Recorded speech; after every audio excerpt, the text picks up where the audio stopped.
start? No. I was like, bro. Nasılsın hocam? Your Turkish is improving. I'm trying, but trust me.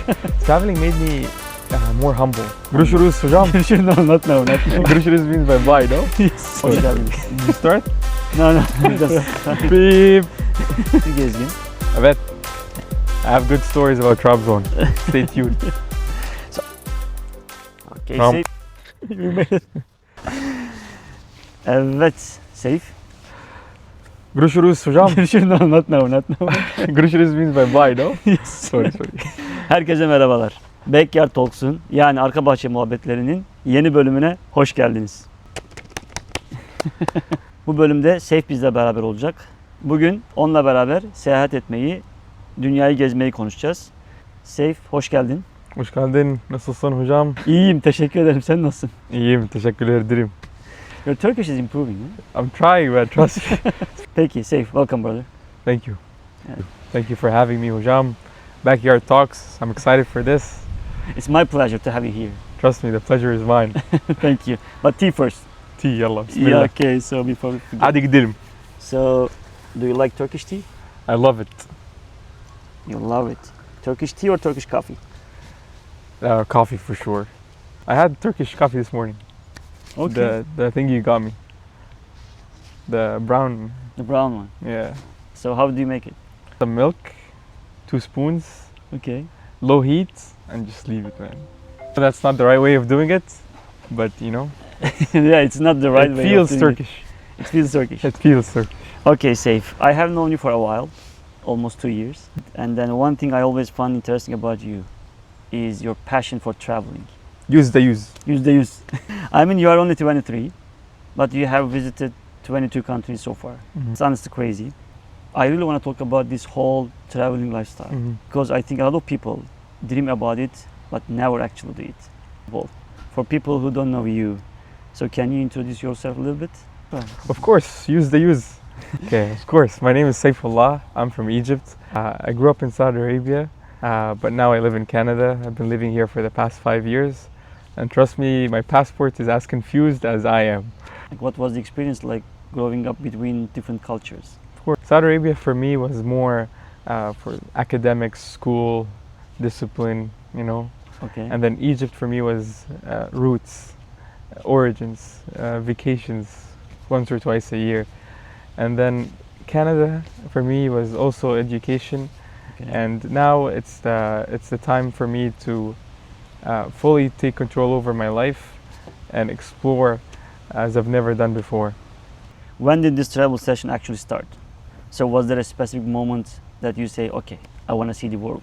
Yeah. So as I grew up in Saudi Arabia, we always visited Egypt, and I used to run towards the window seat on the plane and fight with my brothers just to see how the world looks like from the outside. And I always found it very interesting how huge the world is, especially from top there. Yep. As I grew up into this, I found my passion into traveling, and I always wanted to explore more, and it made me very curious. Because honestly, visiting 22 countries is not a normal at your age, brother. Where does this motivation come from? How did you even make it that happen? It's mainly being financially, I forgot the word again. It's mainly being financially irresponsible, Wow. but also being strategically irresponsible. Especially at this age, you know, when people are saving up for marriage or buying a good car or a good house, I am investing in such things. So traveling is more about adventure, freedom, or escaping reality, or just curiosity. For me, growing up, traveling was always an adventure. I used to love traveling, to adventure, but now, as I grew up into this, I feel like traveling became more of an escape from reality. I feel like since we work a job that requires us to spend a lot of time Yep. in one place, traveling gives me this escape from reality. What's been your favorite country so far, and why? Well, I guess the answer has to be Turkey, no? No, it doesn't have to Okay, be. alright. I have top 3. Okay. And one of my top favorite country is Mexico. Mexico. Mexico. Mexico, okay. Yeah, the amount of memories I have there and how things went there, and especially the people there. made me fall in love with the country. I also really love France. That's where I spent 6 months out of my trip. Okay. And everyone told me not to go to France, especially my parents. They were like, "Oh, Your parents are watching it, right? well, I hope they don't, man." Honestly, I found that the French have a specific way you have to deal with them. You know, if you respect their culture, they're gonna love you.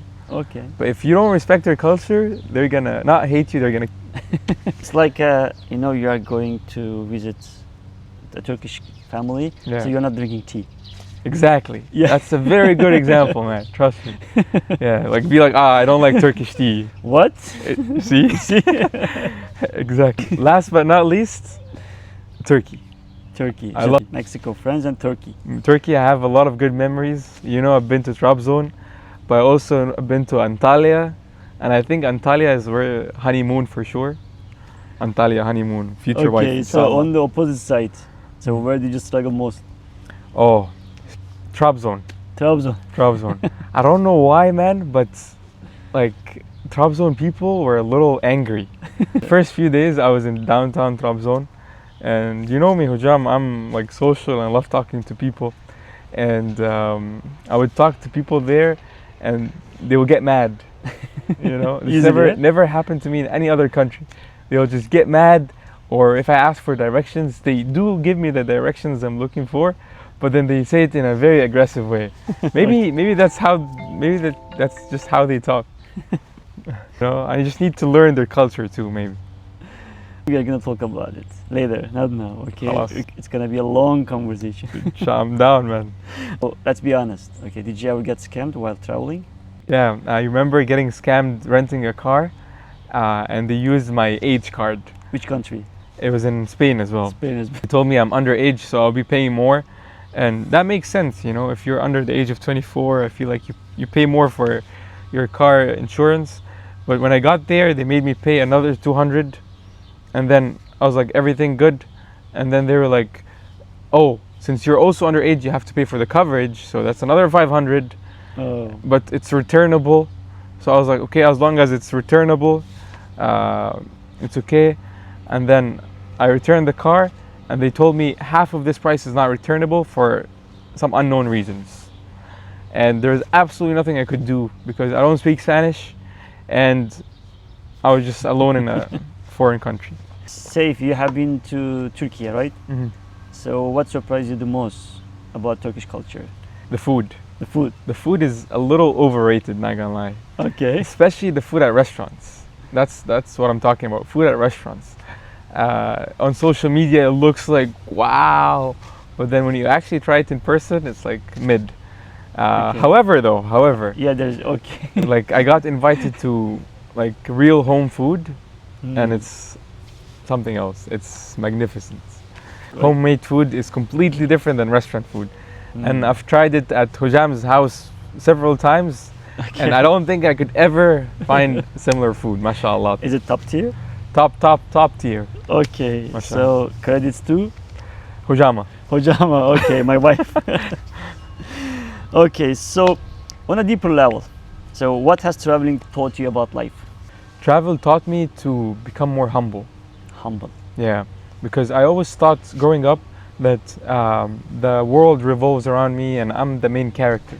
And I feel like the youth and the teenagers have this also. They think that, oh, everyone thinks what they're doing and everyone is looking at their lives. But traveling made me realize that nobody cares. Nobody actually cares. And it made me want to become who I am more and practice my free will, which is something that not many people do. Also, traveling made me curious as to what other people are doing and how they live. Like here, for example, in Canada, we close everything at 7 p.m., 8 p.m. Everyone is asleep. But in other places in the world, the day starts at 2 a.m. Right? You know, that's when you go out and explore. And so, man, it made me humble and very curious about what's out there in the world. So let's talk about the memories a little bit. What's one memory from your travels that you think you will never forget? Bro, I'm glad you talked about memories because the one advice I'll give anyone traveling is to take pictures and videos, man. Pictures and videos, 10 years from now, you're gonna watch them and be like, oh, man. Some people say, oh, I'm not gonna take videos, I'm just gonna live the moment. But then, excuse me, 5 years from now, You will forget. you'll forget it. So take videos and photos. And a moment that I would never forget, Hujam, was in Portugal. I believe that the country you're in will tell you goodbye in its own way. And for me, Portugal was telling me goodbye in a very specific way. I packed all my things and I was going out, leaving. But then I was like, I'll go on a little walk just to watch the sunset. Then I saw many people gathered in a place that I haven't been before. And it turned out they're locals, okay, sitting on a hill, watching the sunset. So I just sat with them, you know, to see what I was waiting for a concert to start or like someone to go out and sing. And then as soon as the sun sets over the horizon line, they started applauding, they started clapping. Everyone started clapping for the sun. So is that something they are doing every day? I did ask someone after, and I realized that this is part of their culture. You just go and applaud the sun. Wow. So magnificent. Magnificent. So what does travel mean to you? I would say freedom. It's the way I express my freedom to think, my freedom to roam around and explore the world. Yeah. And in fact, in the Quran, there is a verse that says, "O my servants, travel around and see how I created the universe." The world is like a book. If Mhm. you don't travel, you just read one page. How about this? Amazing, man. I love this quote. I love this quote. And there's something I would love to add to this.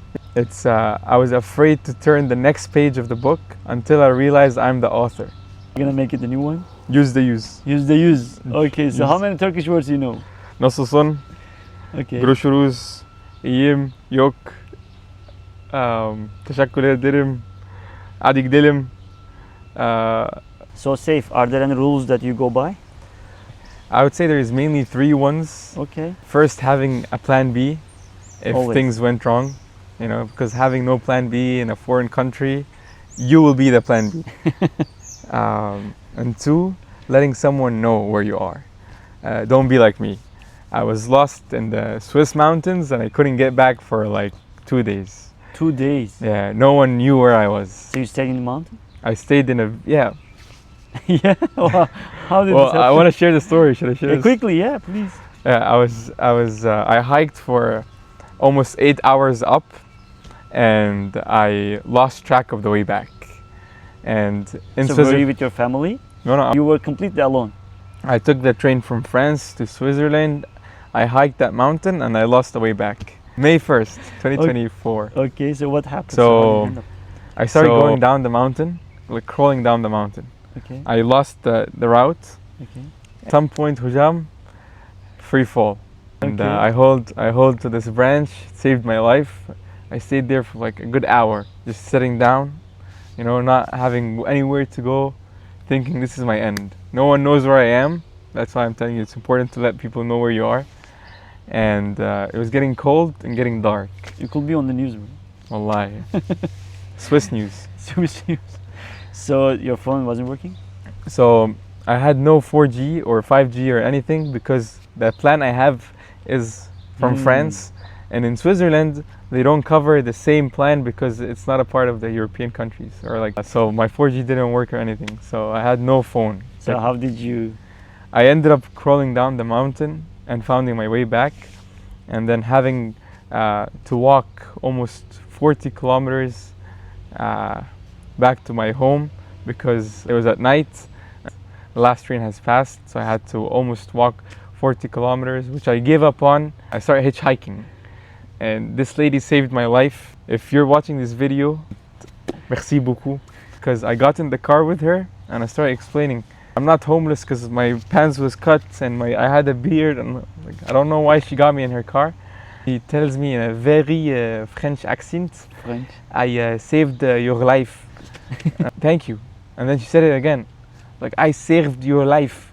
Okay, but what do you mean? Then she told me there was a forest I was entering that had wolves and coyotes. And while we're driving Hujam, you would see like the coyotes crossing the streets. It's the first time me sharing that story, by the way. So So your mom knows it? My mom doesn't know it. I'm gonna tell her before you post the video. Okay. Evet arkadaşlar, bugün Saif'le beraberdik. Sizin de gördüğünüz gibi çok güzel bir muhabbet oldu. Umarım beğenmişsinizdir. I wanna say teşekkür ederim. What? Teşekkür ederim. Teşekkür. I wanna say teşekkür ederim. And I loved sharing my stories. Thank you for having me, hocam. Yeah, it's my pleasure. The pleasure is mine. Inshallah until next time. Saif'in Instagram'ını açıklamaya bırakıyorum. Onu takip etmeyi de unutmayın. Kanala abone olmayı, bu videoyu beğenmeyi ve arkadaşlarınızla paylaşmayı unutmayın. Wrong time. Kendinize çok iyi bakın. Bir sonraki videoda görüşmek üzere. Hoşça kalın. Evet, görüşürüz. Görüşürüz. Kendinize çok iyi bakın.